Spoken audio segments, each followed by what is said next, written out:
NCF 2005 stands for എന്ന് പറഞ്ഞുകൊണ്ട് question വരാം. This is the fourth national curriculum framework which Hi friends, welcome to Key Learning. ഞാൻ രാജേശ്വരി വിനോദ്. ഇന്ന് നമ്മൾ കേട്ടിട്ടുമായി ബന്ധപ്പെട്ട് വരാൻ പോകുന്ന കേട്ടറ്റ് എക്സാം അല്ലെ ഉടനെ ഉണ്ടാവും. അപ്പൊ ഈ കേട്ടിട്ടുമായിട്ട് റിലേറ്റ് ചെയ്തിട്ടുള്ള ഒരു ചെറിയ ടോപ്പിക്കാണ് നമ്മൾ പഠിക്കാൻ പോകുന്നത്. നമുക്കറിയാം HSA എക്സാമിന്റെ ധൃതിയിലൊക്കെയാണ് പല അധ്യാപക വിദ്യാർത്ഥികളും അധ്യാപകരും. അപ്പൊ HSAയുടെ എക്സാം ഓഗസ്റ്റിൽ ഡേറ്റ് വന്നു കഴിഞ്ഞു. HSAയുമായി ബന്ധപ്പെട്ടുകൊണ്ട് ജനറൽ ടോപ്പിക്കുകൾ, അതായത് നമുക്കറിയാം ആദ്യത്തെ 20 മാർക്ക് എന്ന് പറയുന്നത് ജനറൽ ആയിട്ട് വരുന്ന മെത്തഡോളജിയുടെ 5 മാർക്കും അതല്ലാതെ കോമൺ 15 മാർക്കിന്റെ കേരള നവോത്ഥാനം കോൺസ്റ്റിറ്റ്യൂഷനും ഒക്കെയാണ്. അതുമായിട്ട് റിലേറ്റ് ചെയ്തിട്ടുള്ള ക്വസ്റ്റ്യൻ പേപ്പറുകളും കാര്യങ്ങളും എല്ലാം നമുക്ക് അവൈലബിൾ ആണ്. അപ്പൊ അത് ആവശ്യമുള്ളവർ താഴെ കമന്റായി രേഖപ്പെടുത്തുക, അല്ലെ താഴെ കാണുന്ന നമ്പറിൽ ഒന്ന് കോൺടാക്ട് ചെയ്യുക. അതോടൊപ്പം തന്നെ ആ 20 മാർക്കും അച്ചീവ് ചെയ്യാവുന്ന രീതിയിൽ എന്നുള്ളതാണ് ഞാൻ ഉദ്ദേശിച്ചത്. ഇനി നമ്മൾ പഠിക്കാൻ പോകുന്നത് കേട്ടറ്റ് കാറ്റഗറി 3. അപ്പൊ HSA എക്സാം കഴിഞ്ഞു. പല BEd അധ്യാപകരെയും സംബന്ധിച്ച് K2 എഴുതിയാൽ മതിയോ, K3 എഴുതിയാൽ മതിയോ, ഇനി K2 K3 കൂടെ ഒന്നിച്ച് അപ്ലൈ ചെയ്താലോ, ഇങ്ങനെയുള്ള ചില ആറ്റിറ്റ്യൂഡ് ഉണ്ട്, കാണാറുണ്ട്. അപ്പൊ നിങ്ങൾ ശ്രദ്ധിക്കേണ്ട ഒരു പ്രധാന കാര്യം എന്ന് പറയുന്നത് കേട്ടറ്റ് എക്സാം കാറ്റഗറി 3 എഴുതിയാൽ 2 വേണ്ട എന്നുള്ളത് അറിഞ്ഞു വെക്കുക. ഓക്കെ, പക്ഷേ കാറ്റഗറി 2 പഠിക്കുന്നതിലൂടെ എന്താണ് പ്രയോജനം എന്ന് ചോദിച്ചാൽ വരാൻ പോകുന്ന 26 മാസങ്ങൾക്കപ്പുറമുള്ള LPUP അസിസ്റ്റന്റ് എക്സാമിന് നിങ്ങൾക്ക് ഒരുപാട് ഉപകാരം ചെയ്യും. എന്ത് K2 പഠിക്കുമ്പോൾ, കാരണം അതിലെ ബേസിക് ആയിട്ടുള്ള പല കാര്യങ്ങളും നമുക്ക് LPUP അസിസ്റ്റന്റ് എക്സാമിന് ഉപകാരപ്രദമാകും എന്നുള്ളത് അറിഞ്ഞു വയ്ക്കുക. ഇനി ചില അധ്യാപകരെ സംബന്ധിച്ച് അവർക്ക് K3 മതി എന്നുള്ള ആറ്റിറ്റ്യൂഡ് ഉള്ളവരുമുണ്ട്. K3 മതി, K3 കോർ സബ്ജക്റ്റിൽ നിന്ന് പഠിച്ചെടുക്കാനാണ് ഈസി എന്നുള്ളവരുമുണ്ട്. അവരെ സംബന്ധിച്ചും എന്താണ് വരുന്ന LPUPയെ സംബന്ധിച്ച് അവർക്കും UP അസിസ്റ്റന്റ് എക്സാമിന് അപ്ലൈ ചെയ്യാനായിട്ട് സാധിക്കും. പക്ഷെ ഉപകാരം K2 എന്ന് വെച്ചാൽ നമ്മൾ കമ്പാരിറ്റീവ്ലി നോക്കുമ്പോൾ K2 പഠിച്ചാൽ കുറച്ചുകൂടെ ബെനിഫിറ്റ് ആണ്. പക്ഷെ K3 വേണം. BEd കഴിഞ്ഞവർക്ക് PG ഉള്ളവർക്ക് K3 എഴുതിയെടുത്തേക്കാം എന്നുള്ളതാണെങ്കിൽ K3 എഴുതുക തന്നെ വേണം. ഓക്കെ, അപ്പൊ ഇന്ന് നമ്മൾ പഠിക്കുന്നത് കേട്ടറ്റ് കാറ്റഗറി 3യിൽ നമുക്കറിയാം അഡോളസെന്റ് സൈക്കോളജിയിൽ നിന്ന് 40 മാർക്കിനാണ് ക്വസ്റ്റ്യൻ വരിക. 40 മാർക്ക്. ആക്ച്വലി ഒന്ന് ആലോചിച്ച് നോക്കിയേ, ഒരു ജനറൽ കാറ്റഗറിയിലുള്ള ഒരു വ്യക്തിക്ക് ജയിക്കാൻ വേണ്ട മാർക്ക് 90 മാർക്കാണ്. അതിലെ 40 മാർക്ക് എന്ന് പറയുന്നത് അഡോളസെന്റ് സൈക്കോളജിയാണ്. ഒന്ന് ആഞ്ഞു പഠിക്കുകയാണെങ്കിൽ അഡോളസെന്റ് സൈക്കോളജിയിലെ 40 മാർക്കിൽ നിന്ന് ഒരു 35 മാർക്കിന് മുകളിൽ, ആ 35 മാർക്ക് നിങ്ങൾ അടിവര കിട്ടും, 35 മാർക്ക് മേടിക്കാനായിട്ട് സാധിക്കും. ഓക്കെ, അപ്പൊ നിങ്ങൾക്ക് പഠിക്കാനുള്ളത് 3 സബ്ജക്റ്റ് ആണ് കേട്ടറ്റ് കാറ്റഗറിയെ സംബന്ധിച്ച്. അഡോളസെന്റ് സൈക്കോളജി 40 മാർക്കിന്റെ, 30 മാർക്കിന്റെ ഏതെങ്കിലും ഒരു ലാംഗ്വേജ്, ഒന്നെങ്കിൽ ഇംഗ്ലീഷ് ആവാം അല്ലെങ്കിൽ മലയാളം ആവാം, ഏതെങ്കിലും ഒരു ലാംഗ്വേജ് സെലക്ട് ചെയ്യുക. പ്ലസ് നിങ്ങളുടെ കോർ സബ്ജക്റ്റ് പഠിക്കുക. നിങ്ങളുടെ കോർ സബ്ജക്റ്റുമായി ബന്ധപ്പെട്ടുകൊണ്ട് നിങ്ങൾക്ക് പഠിക്കാനുള്ള ഒരു ഏരിയ എന്ന് പറയുന്നത് 50 മാർക്കിനാണ്. ഇംഗ്ലീഷ് എടുക്കുന്നവരാവട്ടെ, മാത്സ് എടുക്കുന്നവരാവട്ടെ, സയൻസ് എടുക്കുന്നവരാവട്ടെ, സയൻസിൽ തന്നെ ഫിസിക്കൽ സയൻസ്, നാച്ചുറൽ സയൻസ് എന്നിങ്ങനെ ഡീവിയേഷൻ ഉണ്ട്. ഇനി സോഷ്യൽ സയൻസ് എടുക്കുന്നവരാവട്ടെ, നിങ്ങൾക്ക് കോർ സബ്ജക്റ്റിന് വെറും 50 മാർക്കിനാണ് വരുന്നത്. സാധാരണ ഒരു അറിവില്ലാത്ത, അതായത് ഇതിന്റെ എങ്ങനെയാണ് ക്വസ്റ്റ്യൻ വരുന്നതെന്ന് അറിയില്ലാത്ത ഒരു വ്യക്തി എന്താ ചെയ്യുന്നതെന്ന് ചോദിച്ചാൽ തന്റെ കോർ സബ്ജക്ട് സിലബസ് എടുത്തു വെച്ച് അങ്ങ് പഠിച്ചുകൊണ്ടിരിക്കുക. വെറും 50 മാർക്ക് മക്കളെ. ഈ 50 മാർക്കിൽ 50 മാർക്ക് നമുക്ക് കിട്ടണം എന്നില്ല. അതിലൊരു 30 മാർക്കോ 25 മാർക്കോ മേടിച്ചാൽ മതി. ഓക്കെ, ഇനി വരുന്ന 30 മാർക്ക് നിങ്ങളുടെ പെഡഗോജിയാണ്. സോഷ്യൽ സയൻസ് എടുക്കുന്നവർക്ക് സോഷ്യൽ സയൻസ് പെഡഗോജി, മാത്സ് എടുക്കുന്നവർക്ക് മാത്സ് പെഡഗോജി, ഇംഗ്ലീഷ് എടുക്കുന്നവർക്ക് ഇംഗ്ലീഷ് പെഡഗോജി. ഇങ്ങനെയാണ് യഥാക്രമം അതിന്റെ മാർക്കുകൾ വരിക. അപ്പൊ ശരിക്കും പറഞ്ഞാൽ അഡോളസെന്റ് സൈക്കോളജിയിലെ ഒരു 35 മാർക്ക്, ദെൻ ഗ്രാമർ എടുക്കുന്നത് 30 മാർക്കിലാണ്. അതിലെ ഒരു 20 മാർക്ക് ആകുമ്പോൾ 55 മാർക്കായി. പ്ലസ് നിങ്ങളുടെ കോർ സബ്ജക്റ്റിലെ ഒരു 25 മാർക്ക്, കോർ സബ്ജക്റ്റ് ഇംഗ്ലീഷ് ആണെങ്കിൽ ഇംഗ്ലീഷിലെ ഒരു 25 മാർക്ക്, പ്ലസ് അതിന്റെ പെഡഗോജിയിലെ ഒരു 20 മാർക്ക് ആകുമ്പോൾ നിങ്ങൾക്ക് ജയിക്കാൻ ഒരു ജനറൽ കാറ്റഗറിക്ക് തിരിഞ്ഞു നോക്കേണ്ട കാര്യമില്ല. അപ്പൊ എല്ലാ വിഷയത്തിലെ മുഴുവൻ മാർക്കും എന്നുള്ള ഷഠ്യം വേണ്ട. എല്ലാ വിഷയം അഡോളസെന്റ് സൈക്കോളജി 35 മസ്റ്റ് ആണ്, വേണം. കാരണം അത്ര സിമ്പിൾ ക്വസ്റ്റ്യനാണ്, നമ്മൾ പഠിക്കുന്നതാണ് വരിക. അതിന്റെ ഔട്ട് ഓഫ് സിലബസ് ഒന്നും വരത്തില്ല. അപ്പൊ സുഖമായിട്ട് അച്ചീവ് ചെയ്യാൻ പറ്റുന്നതാണ് അഡോളസെന്റ് സൈക്കോളജി. ഈ അഡോളസെന്റ് സൈക്കോളജി എന്ന് പേര് പറഞ്ഞാലും അതിനകത്ത് ലേണിംഗ് തിയറീസും ടീച്ചിങ് ആപ്റ്റിറ്റ്യൂഡും ഒക്കെയാണ് പഠിക്കാൻ. അഡോളസെന്റ് സൈക്കോളജിയിൽ നമുക്ക് 2 ചാപ്റ്ററേ പഠിക്കാനുള്ളൂ. അത് കഴിഞ്ഞാൽ ബാക്കി എല്ലാം എന്താണ്? Developmental theory, intelligence, motivation, learning factors, learning theories, teaching aptitude, NCF, KCF, ഇങ്ങനെയുള്ള കാര്യങ്ങൾ, റൈറ്റ് ടു എഡ്യൂക്കേഷൻ ആക്ട്, ഇതുപോലുള്ള കാര്യങ്ങളാണ് പഠിക്കാനുള്ളത്. അത് ആദ്യം മനസ്സിലാക്കി വെക്കുക. അഡോളസെന്റ് സൈക്കോളജിയിൽ ആദ്യത്തെ രണ്ട് ചാപ്റ്റർ മാത്രമേ നമുക്ക് പഠിക്കാനുള്ളൂ. ഓക്കെ, അപ്പൊ ഇന്നത്തെ ക്ലാസ് നമ്മുടെ വിഷയം എന്ന് പറയുന്നത് കേട്ടറ്റ് കാറ്റഗറി 3. ഓക്കെ, ഇപ്പൊ ജൂൺ ഏകദേശം ഒരു 16, 17, 18 തീയതിയിലേക്കൊക്കെ കടന്നു പോയിക്കൊണ്ടിരിക്കുകയാണ്. അപ്പോ നാളെ വായനാ ദിനമാണ്. അപ്പോ നമ്മൾ ശ്രദ്ധിക്കേണ്ട ഒരു കാര്യം എന്താണെന്ന് ചോദിച്ചാല്, കേട്ടിട്ട് വിളിച്ചിട്ടില്ല, ഒരുപക്ഷെ ജൂലൈയിൽ വിളിച്ച് ഓഗസ്റ്റിലായിരിക്കാം എക്സാം. അപ്പൊ 2027 എഴുതാൻ പോകുന്ന കേട്ടറ്റ് എക്സാമിന് വേണ്ടി നിങ്ങൾ എന്താ ചെയ്യേണ്ടത്? നേരത്തെ കേട്ടിട്ട് പഠിച്ചു വെക്കുക. നമ്മൾ 2027 എന്ന് പറയും, പക്ഷെ എന്താ മാസം എണ്ണുമ്പോൾ 26 മാസം, 25 മാസം, 24 മാസം അല്ലേ ഉള്ളൂ. അതിങ്ങനെ നീണ്ടു പോവുകയാണ്. പെട്ടെന്ന് ടപ്പ് ചെയ്താ പോകുന്നത്. ഓക്കെ, അപ്പൊ അതുകൊണ്ട് അത് ശ്രദ്ധിക്കുക. നമുക്ക് ഇന്നത്തെ ക്ലാസ്സിൽ കേട്ടറ്റ് കാറ്റഗറി 3 ഒരു ടോപ്പിക്കുമായിട്ടാണ് വന്നിരിക്കുന്നത്. ഒരിക്കൽ കൂടി വെൽക്കം ടു കീ ലേണിംഗ്. ഞാൻ അപ്പോൾ എടുക്കാൻ പോകുന്നത് എന്ന് പറയുന്നത് ടീച്ചിങ് ആപ്റ്റിറ്റ്യൂഡിലെ നാഷണൽ കരിക്കുലം ഫ്രെയിംവർക്ക് 2005 എന്ന് പറയുന്ന ഒരു ടോപ്പിക്കാണ്. ഓക്കെ, ഇത് ടീച്ചിങ് ആപ്റ്റിറ്റ്യൂഡ് എന്ന് പറയുന്ന ഒരു പോർഷൻ, ഒരു യൂണിറ്റിലെ ഏറ്റവും അവസാനത്തെ F എന്ന് പറയുന്ന പോർഷനിൽ നിങ്ങൾക്ക് പഠിക്കാനുള്ള ഒരു ഏരിയ ആണ് ടീച്ചിങ് ആപ്റ്റിറ്റ്യൂഡുമായിട്ട് റിലേറ്റ് ചെയ്തുകൊണ്ട് KCF, NCF, right to education act എന്നിങ്ങനെ പറയുന്നത്. ഓക്കെ, അതിലെ NCF 2005 നാഷണൽ കരിക്കുലം ഫ്രെയിംവർക്ക് 2005, ഇതിൽ ഒന്നാമത്തെ ക്വസ്റ്റ്യൻ ഇതാണ്. NCF 2005 സ്റ്റാൻഡ്സ് ഫോർ എന്ന് പറഞ്ഞുകൊണ്ട് ക്വസ്റ്റ്യൻ വരാം. NCF stands for okay, national curriculum framework, national curricular framework, national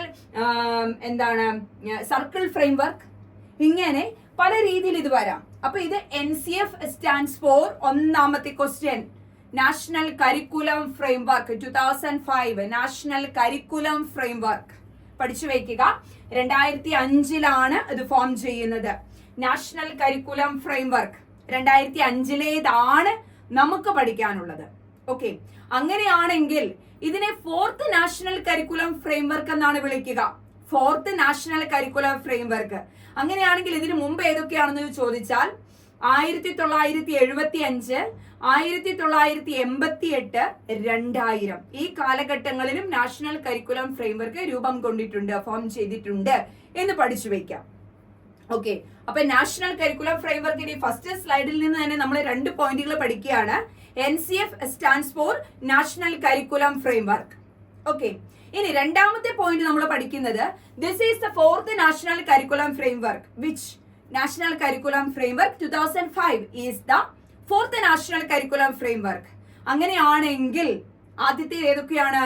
1975, 1988 and 2000. Okay, സെറ്റായി എന്ന് വിചാരിക്കുന്നു. ഇനി നമ്മൾ ക്ലാസ്സിലേക്ക് കടക്കാൻ പോവുകയാണ്. National curriculum framework. National curriculum framework എന്ന് പറയുന്നത് NCF 2005 is the 4th national curriculum framework. പക്ക പഠിച്ചു വെക്കുക. എത്രാമത്തേതാണ്? 4th national curriculum framework. എത്രാമത്തേതാണ്? 4th നാഷണൽ കരിക്കുലം ഫ്രെയിംവർക്ക് ആണ്. ഏത്? NCF 2005 എന്ന് പറയുന്നത് 4ാമത്തെ നാഷണൽ കരിക്കുലം ഫ്രെയിംവർക്ക് ആണ്. ഓക്കെ, ഇത് എന്നാണ് പബ്ലിഷ് ചെയ്തിരിക്കുന്നത്? 2005 ഓക്കെ, ഇത് എന്നാണ് പബ്ലിഷ് ചെയ്തിരിക്കുന്നത്?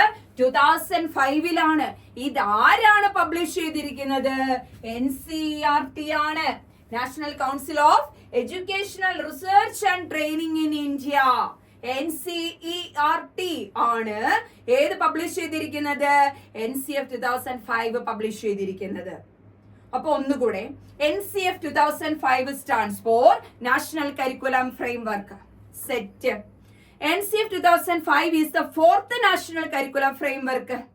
സെറ്റ്. ഇനി ഏതൊക്കെയാണ് അതിന് മുമ്പിലുള്ളത്? 1975, 1988 ആൻഡ് 2000. സെറ്റ്. ഓക്കെ, ഇനി NCF ഏറ്റവും ലേറ്റസ്റ്റ് NCF പബ്ലിഷ് ചെയ്തിരിക്കുന്ന വർഷം ഏതാണ്? 2005 ആണ്. And it is published by ആരാണ്? NCERT ആണ്.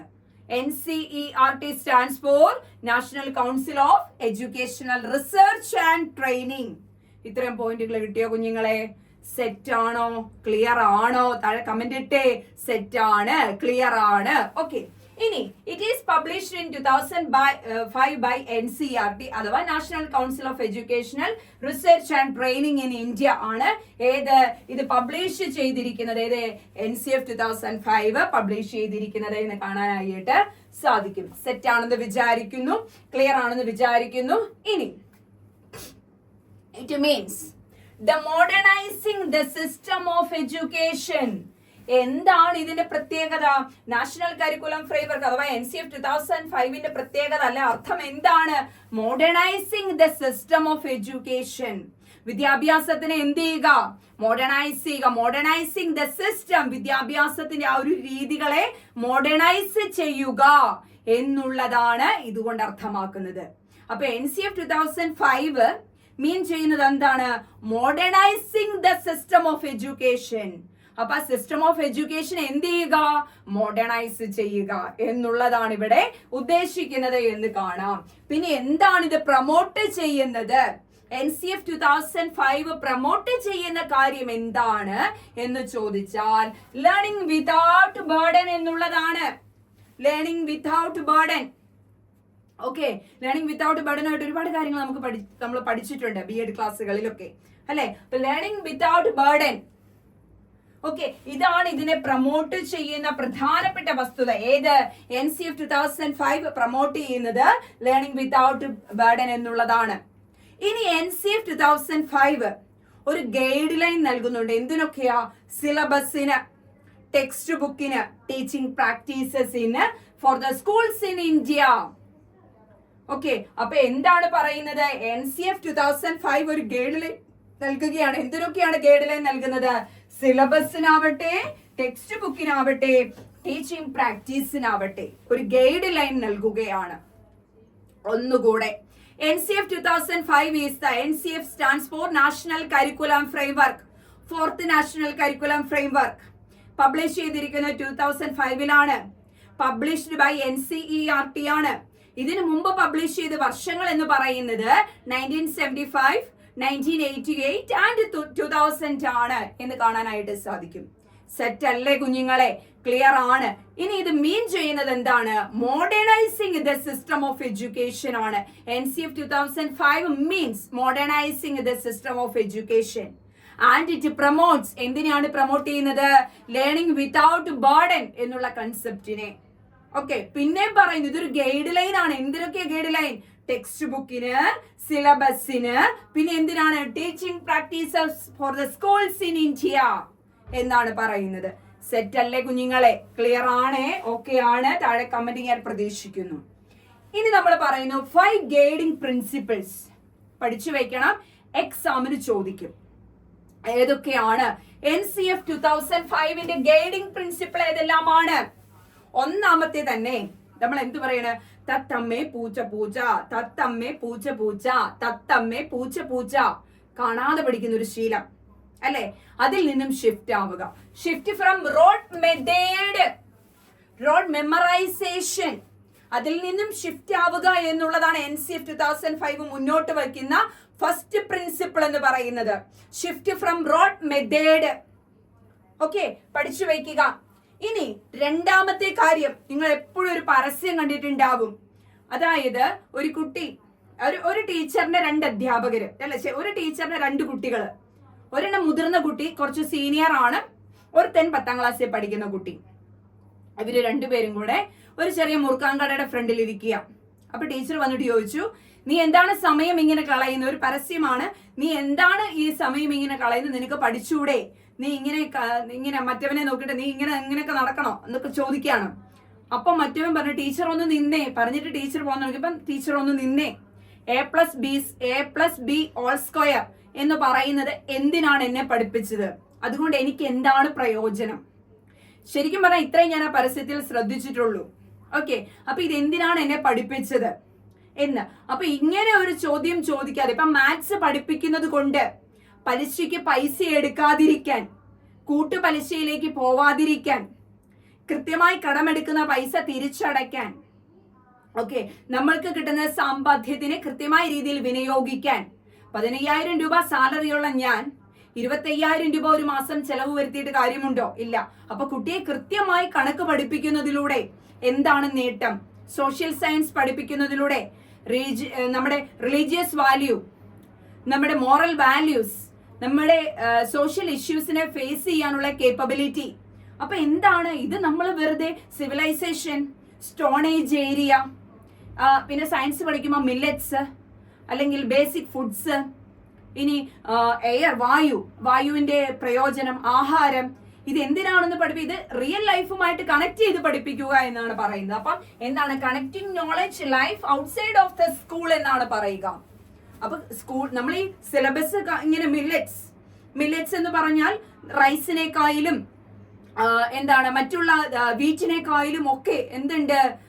മിനറൽസ്, വൈറ്റമിൻസ്, പ്രോട്ടീൻസ്, ഇതൊക്കെ ഇൻക്ലൂഡ് ചെയ്ത it consist of minerals, proteins, vitamins എന്നാണ് പറയുന്നത്, rather than rice and wheat. അതാണ് മില്ലറ്റ്സിന്റെ പ്രയോജനം. ഇതൊരു 6ാം ക്ലാസ്സുകാരൻ കാണാതെ പഠിച്ചത് കൊണ്ട് പ്രയോജനമില്ല. അതേസമയം മില്ലറ്റ്സ് പണ്ട് നമ്മൾ എന്ത് ചെയ്യാണ്? മൃഗങ്ങൾക്ക് കൊടുത്തോണ്ടിരുന്നതാണ് അല്ലെ? ഫിഷിനും അതുപോലെ തന്നെ ബേർഡ്സിനും ഒക്കെ നമ്മൾ ഭക്ഷണമായി കൊടുക്കുന്ന സാധനമായിരുന്നു പണ്ട് കാലത്ത് മില്ലറ്റ്സ് എന്ന് പറയുന്നത്, വിത്തുകൾ അല്ലെ. പക്ഷെ ഇപ്പോ അതിന്റെ പ്രയോജനം മനസ്സിലാക്കിയപ്പോൾ, അതിന് ന്യൂട്രിയൻസ് വാല്യൂ മനസ്സിലാക്കിയപ്പോൾ നമ്മൾ അത് ഉപയോഗിക്കാൻ തുടങ്ങി. ഇങ്ങനെയുള്ള കാര്യങ്ങൾ എന്ത് ചെയ്യുക? നമ്മുടെ ഡെയിലി ലൈഫിൽ നമ്മൾ കഴിക്കുന്ന ഫുഡുമായി കണക്ട് ചെയ്തുകൊണ്ട് കുട്ടിയോട് ചോദ്യങ്ങൾ ചോദിക്കുക. അപ്പൊ എന്തായി? അതിന് കണക്ട് ചെയ്യാനായിട്ട് സാധിച്ചു. ഇനി എൻറിച്ചിങ് ദ കരിക്കുലത്തിനെ എന്ത് ചെയ്യുക? പരിപോഷിപ്പിക്കുക. അടുത്തത് making exams more flexible and integrating. അതായത് നമ്മളിപ്പം എന്താണ് എക്സാംസിനെ ഒരു വാല്യൂ ബേസ്ഡ് ആയിട്ട്, അതായത് കുട്ടിയുടെ അച്ചീവ്മെന്റ് മാത്രം കാണാതെ അതിനകത്ത് ഡയഗ്നോസ്റ്റിക് ഇൻവോൾവ് ചെയ്യാം. ഓക്കെ, അതായത് പല രീതിയിലുള്ള എക്സാംസ്, ഓറൽ ആവാം, റിട്ടൺ ആവാം, ഇന്റഗ്രേറ്റഡ് ആയിട്ടുള്ള എക്സാംസ് കണ്ടക്ട് ചെയ്യുക. Then nurturing democratic polity of the country. നമ്മുടെ രാജ്യത്തിലെ ഡെമോക്രസി കീപ്പ് ചെയ്യാനായിട്ട് ശ്രമിക്കുക. ഡൈവേഴ്സിറ്റി ആണ്, ആ ഡൈവേഴ്സിറ്റിയെ മറന്ന്, ആ ഡൈവേഴ്സിറ്റി എന്നുള്ളത് ആണ് നമ്മളെ നിലനിർത്തുന്ന കൾച്ചർ എന്നുള്ള മോറൽ വാല്യൂസ് മനസ്സിലാക്കാനായിട്ട് ശ്രമിപ്പിക്കുക. ഇങ്ങനെയുള്ള കാര്യങ്ങളാണ് ഇതിന്റെ ഗൈഡിങ് പ്രിൻസിപ്പിൾസിൽ വരുന്നത്. ഷിഫ്റ്റ് ഫ്രം, ഇത് കാണാതെ പഠിക്കണം വരുന്നതാണ്. ഫസ്റ്റ് പോയിന്റ് റോട്ട് മെത്തേഡ് ആണ്, പക്ഷെ ഞാൻ നിങ്ങളോട് പറയുന്നു ഇത് കാണാതെ പഠിച്ചു വെക്കുക. റോട്ട് മെത്തേഡ് ആണ്. Connecting knowledge to life outside of the school, enriching the curriculum, then making exams more flexible and integrating, and nurturing democratic polity of the country. Okay, അപ്പൊ ഇത്രയും ഒന്ന് ബേസിക്കലി പഠിച്ചിരിക്കണം, വളരെ ഇമ്പോർട്ടന്റ് ആണ്. ഇനി അടുത്തത് നമ്മൾ പഠിക്കാൻ പോകുന്ന 9 കോർ സബ്ജക്റ്റുകൾ. അതായത് ഇത് മുന്നോട്ട് വയ്ക്കുന്ന, അതായത് ഇന്റഗ്രേറ്റഡ് ആയിട്ടുള്ള ഒരു ക്ലാസ് മുറി, അതായത് ഡെമോക്രാറ്റിക് പൊളിറ്റി കീപ്പ് ചെയ്യുന്ന രീതിയിലുള്ള ഒരു ക്ലാസ് മുറി, കൊളാബറേറ്റീവ് സ്റ്റൈല്, റോട്ട് മെമ്മറൈസേഷൻ മറന്ന് കുട്ടികൾ എന്താണ് ചിരിയും കളിയും ഒക്കെ ആയിട്ട് പഠിക്കുന്ന ഒരു ക്ലാസ് മുറിയാണിത് അല്ലെ. അപ്പൊ അങ്ങനെയുള്ള ഒരു ക്ലാസ് മുറിയിലായിരിക്കണം കുട്ടിക്ക് ഒരു അന്തരീക്ഷം കിട്ടേണ്ടത്. അല്ലാതെ വെറുതെ ടീച്ചർ വായിച്ചു കൊടുത്ത് ലെക്ചർ മെത്തേഡിലാവരുത് എന്നുള്ളതാണ് ഇവിടെ ഉദ്ദേശിക്കുന്നത്. ഇനി അടുത്തതാണ് 9 കോർ സബ്ജക്ട്. അതായത് NCF 2005 മുന്നോട്ട് വയ്ക്കുന്ന 9 കോർ സബ്ജക്റ്റുകൾ ഏതെല്ലാമാണ്? ഓക്കെ, അടുത്തതായി നമ്മൾ പഠിക്കാൻ പോകുന്നത്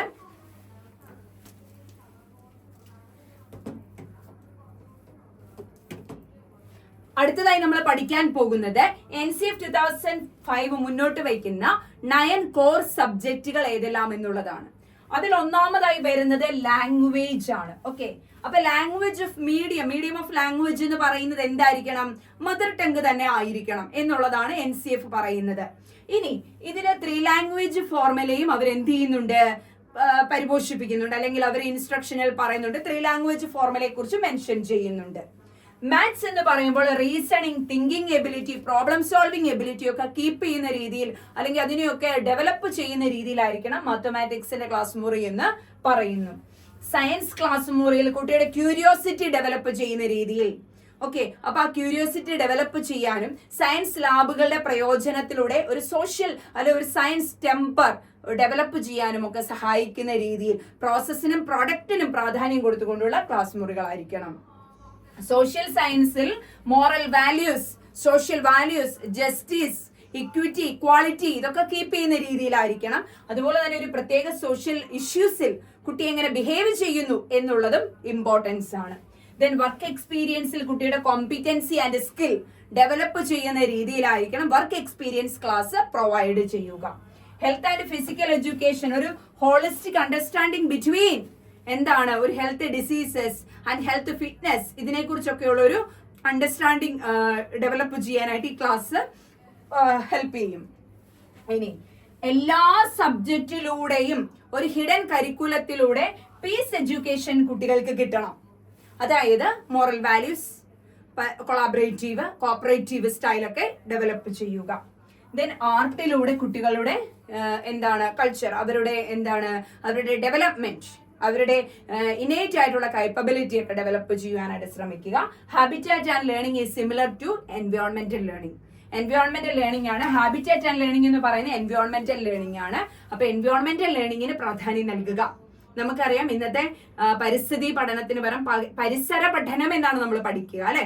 അപ്പൊ അതിന് പ്രാധാന്യം കൊടുക്കുക. അപ്പൊ ഇത്രയുമാണ് 9 core subjects: language, mathematics, science, social science, work experience, health and physical education, peace, art, habitat and learning.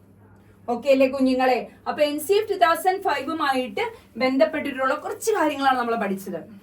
ഇനി ഇതിന്റെ ക്വസ്റ്റ്യൻ പേപ്പറും കാര്യങ്ങളും ഒക്കെ നമ്മൾ പഠിക്കേണ്ടതായിട്ടുണ്ട്.